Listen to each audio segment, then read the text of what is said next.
everyone, it's Rhonda here from Nelson Interior Soapery. Today we're going to be showing you exactly how we actually make our bath bombs using just a cheaper plastic mould. These ones are actually chocolate moulds, so I'll show you just here. So they're just here. I've got these from my local cake shop, which is called My Dream Cakes. I'll leave the links down below, and you can see on the price ticket it's just $5.95 and 4 come in it. So we're going to be doing the baby shoe. I've already cut a piece off the bottom, so I will show you. It just looks like this when I cut it off, and of course all the detail will be on the inside, and I'll show you how to do that.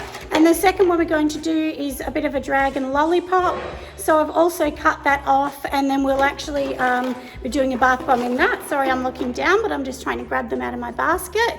And then this will be the dragon. You can see that I've cut it off really close to the top, just here, and that one will be fine. You might see a little bit of a groove on the edge, but that's fine. You can also make your own molds in plastic or resin. Okay, so we're back into the warehouse now, and you can see the bucket sitting in front of me. This is where I keep the bulk supplies of my bath bomb molds and things like that. So the first one you're looking at is the bicarb, and then the citric acid, and so on. So now we have all of our supplies. We've already sanitized them.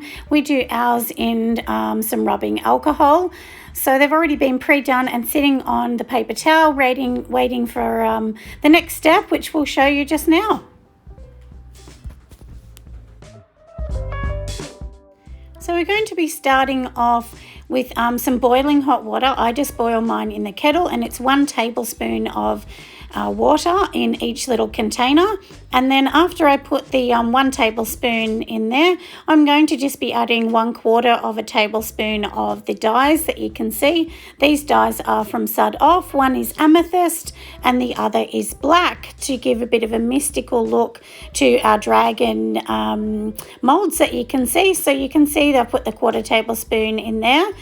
And the purple mixes really, really well, but I will say that the black was really, really clumpy. So sometimes you just have to keep stirring and stirring until you can get it to a really nice, fine, watery type consistency. And then, of course, this is going to go into the bath bombs.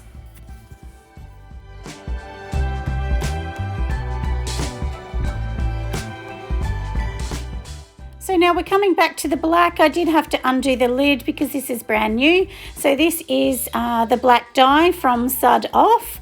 That's where I actually purchased these dyes from. And I'm going to disperse it into 1 tablespoon of boiling water. So if you do the boiling water, it will actually dissolve and keep it to a better liquidy sort of consistency. You can see the clumping that I'm showing you here with the black. The black was definitely much harder to get, and clumping can be quite normal in dyes, and you just have to keep mixing, and it will take some time, but eventually it will come to the consistency you want. So just be a bit patient and keep going. So I'll come back in just a moment.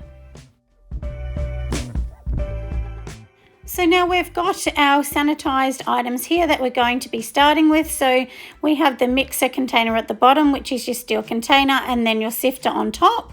So we're going to be popping in 1,000 grams of bicarbonate soda. And remember, I showed you at the start of these, I do keep them in the buckets underneath the table here, just to keep it much easier. So do make sure you do keep to your exact measurements that I'm going to give you. So I will give you the recipe here, and like I said, this is 1,000 grams. Usually I do a much bigger recipe, but this is a good recipe just to give you, sort of 10 bath bombs, which is a really good one. And then we're going to be splitting this mixture into 2 different colors so that we can do the purple and of course the black. So we're going to just keep mixing it all and sifting it right through to the bottom. And then once we've done that, we will come back with the other dry ingredients.